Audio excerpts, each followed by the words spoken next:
வணக்கம் மக்களே, இது ஓஜி குரல், உண்மையின் குரல். தமிழ்நாடு சட்டமன்ற தேர்தல் வந்து பார்த்தீங்கன்னா, விறுவிறுப்பா வந்து நேத்து நடந்து முடிஞ்சிருக்குது. இதில வந்து பார்த்தீங்கன்னா, படபடப்பே இதுக்கு மேல தான் வந்து ஸ்டார்ட் ஆக போகுது. பிகாஸ் யார் ஜெயிப்பாங்க அப்படின்ற கேள்வி வந்து பார்த்தீங்கன்னா, எல்லாரோட மனசுலயும் ஓடிட்டு இருக்குது.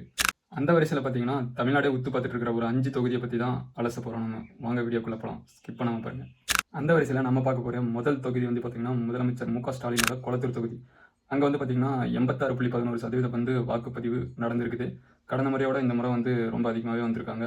குறிப்பா வந்து வயசு பசங்க வந்து அதிகமா வந்திருக்கிறதா வந்து தகவல் வருது. இது வந்து ஆளுங்கட்சிக்கு சாதகமா, இல்ல பாதகமா அப்படின்றத வந்து மே 4 வந்து தீர்ப்பு சொல்லும். இந்த வரிசையில நம்ம 2வதா பார்க்க போற தொகுதி வந்து எடப்பாடி. அங்க வந்து எதிர்க்கட்சித் தலைவர் திரு எடப்பாடி கே. பழனிசாமி அவர்கள் வந்து போட்டியிடுறாரு. அதிமுகவோட கோட்டை அப்படின்னு கருதப்படுற இந்த தொகுதியில வந்து பார்த்தீங்கன்னா, 92% மக்கள் வந்து வாக்குப்பதிவு செலுத்தியிருக்காங்க. அதனால மட்டும் இந்த தொகுதி வந்து கவனம் பெறலைங்க.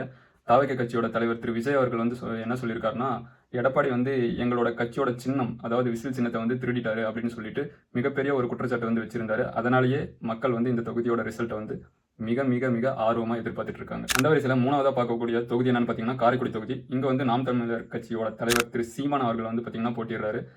தென்னகத்தின் கௌரவ போட்டியாக கருதப்படக்கூடிய காரைக்குடி தொகுதி வந்து பார்த்தீங்கன்னா, கடும் போட்டி நிலவும் தான் நான் நினைக்கிறேன். பிகாஸ் இங்க டிவிகே பிரபு அவருக்கும் சீமானுக்கும் பயங்கர போட்டி நிலவும் அப்படின்ற மாதிரி தான் எனக்கு தோணுது பர்சனலாக. இந்த தொகுதியில் பார்த்தீங்கன்னா, மக்கள் வந்து பெருசாக வந்து ஆர்வம் செலுத்தலை வாக்கு செலுத்துறதுக்கு. பிகாஸ் 75% தான் வந்து பார்த்தீங்கன்னா போலாக இருக்குது. இந்த தொகுதியில் யாருக்கு வெற்றி கிடைக்கும் அப்படின்ற உங்களோட கருத்தை மறக்காமல் கமெண்ட் பாக்ஸில் சொல்லுங்கள். 4வதா நம்ம பார்க்கக்கூடிய தொகுதி என்னென்னு பார்த்தீங்கன்னா, பெரம்பூர் மற்றும் திருச்சி கிழக்கு.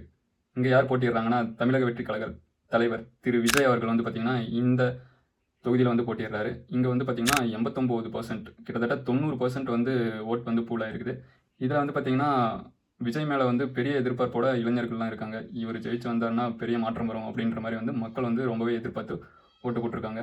பெரும்பாலும் பெரம்பூர் தொகுதியில் வந்து பார்த்தீங்கன்னா, உழைக்கும் மக்கள் வந்து அதிகமாக இருக்கிற தொகுதி. இந்த தொகுதியில் அவங்க யாரை செலக்ட் பண்ணுறாங்க அப்படின்றத பொறுத்திருந்து பார்ப்போம். 5வதா பார்த்தீங்கன்னா, பாப்பிரெப்பட்டி தொகுதி. இது யாரா குரூப்பில் டூப்புன்னு கேட்காதீங்க. இது வந்து பார்த்தீங்கன்னா எங்களோட தொகுதி. இங்கே வந்து பார்த்தீங்கன்னா, அதிமுகவுக்கும் திமுகவுக்கும் வந்து கடுமையான போட்டி நிலவும் அப்படின்ற மாதிரி தான் நான் நினைக்கிறேன். இங்கே வந்து பார்த்தீங்கன்னா, பெரும்பாலும் விவசாய மக்கள் வந்து வாக்கு செலுத்துவாங்க. இங்கே பொதுவாக விவசாயத்தையும் அந்த படிப்பையும் தான் பேஸ் பண்ணி வந்து வாக்கு செலுத்துவாங்க. அந்த வகையில் பார்க்கும்போது கொஞ்சம் இழுபறியாக தான் இருக்கும் அப்படின்ற மாதிரி எனக்கு தோணுது. உங்களோட கருத்து என்னன்றதை மறக்காமல் கமெண்ட் பாக்ஸில் சொல்லுங்கள். இந்த தேர்தலில் நான் கவனித்த ஒரு முக்கியமான விஷயம் என்னென்னா, மௌன புரட்சி. ஆமாங்க, எல்லா தலைவர்களும் வந்தாங்க, பேசினாங்க அப்படின்ற மாதிரி எல்லா மக்களும் வந்து கூர்ந்து கவனிச்சாங்க.